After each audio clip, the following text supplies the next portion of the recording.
100 सुनार की एक लोहार की और आज वही लोहार की चोट लगी है पाकिस्तान को।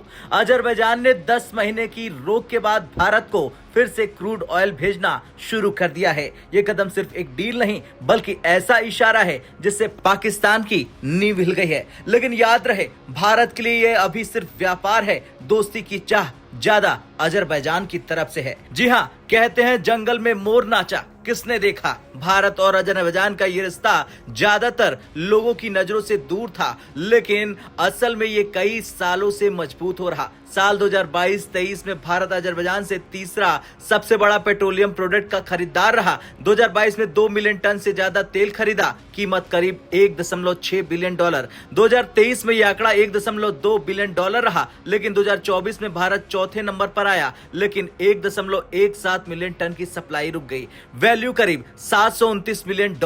फिर आया 10 महीने का ब्रेक। तेल की कीमतों पर खींचतान इतनी बड़ी कि उल्टा चोर कोतवाल को डांटे वाली नौबत आ गई। लेकिन कहते हैं ना, जब धुआं उठता है वहां आग जरूर होती है। दोनों देशों ने प्राइसिंग का विवाद सुलझाया और अगस्त 2025 में डील फिर से चालू कर दी। अजरबैजान ने भारत को 1747.07 टन क्रूड ऑयल भेजा, कीमत करीब $7,81,520 यानी लगभग 6.5 करोड़ रुपए। ये सिर्फ पेट्रोलियम नहीं बल्कि भरोसे का नया टैंक भरने जैसा कदम है। और वो कहते हैं ना, समय पर किया गया काम सोने पर सुहागा होता है। और भारत दुनिया का तीसरा सबसे बड़ा ऑयल इंपोर्टर है। मिडिल ईस्ट पर निर्भरता कम करने के लिए अजरबैजान जैसे नए सप्लायर भारत की एनर्जी सिक्योरिटी को मजबूत कर रहे हैं। भारत सिर्फ ग्राहक नहीं, खिलाड़ी भी है। ओएनजीसी ने $1.2 बिलियन से ज्यादा इन्वेस्ट किया। इसमें एसीजी ऑयल फील्ड्स और बीटीसी पाइपलाइन में हिस्सेदारी शामिल है। 2024 में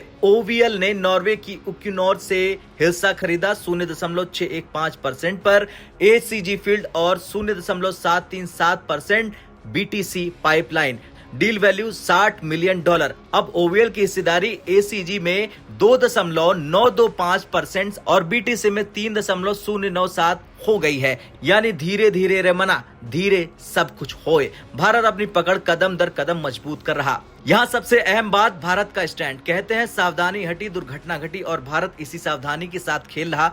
भारत इस रिश्ते को फिलहाल व्यापार की राह में देख रहा है। अजरबैजान भारत के साथ दोस्ती का दायरा बढ़ाना चाहता है, लेकिन भारत अपनी विदेश नीति के मुताबिक सिर्फ हितों के आधार पर आगे बढ़ा, न ज्यादा भावुकता और न ही ज्यादा जल्दबाजी। अब बात करते हैं आतंकिस्तान यानी पाकिस्तान की, जिसकी हालात है सांप भी मर जाए और लाठी भी न टूटे जैसी, यानी वो चाहकर भी कुछ नहीं कर सकता। अजरबैजान पाकिस्तान का पुराना साथी और भाई कहा जाता है। कश्मीर पर अजरबैजान ने कई बार पाकिस्तान का साथ दिया, लेकिन जब वही अजरबैजान भारत को तेल भेजता है और अरबों डॉलर की डील करता है तो पाकिस्तान के लिए आंखों देखी मक्खी निगलने जैसा है। गुस्सा भी है पर रोकने की ताकत नहीं। और वो कहते हैं ना, लोहा गर्म हो तो चोट करनी चाहिए। भारत ने सही समय पर अपने आर्थिक हितों को साधा है। अजरबैजान दोस्ती की पहल कर रहा, लेकिन भारत फिलहाल व्यापार और रणनीति पर ही फोकस कर रहा। ये डील बताती है कि आज की दुनिया में रिश्ते धर्म या राजनीति से नहीं बल्कि हित और अवसर से तय होते हैं। खैर, अजरबैजान का भारत को तेल भेजना पाकिस्तान के लिए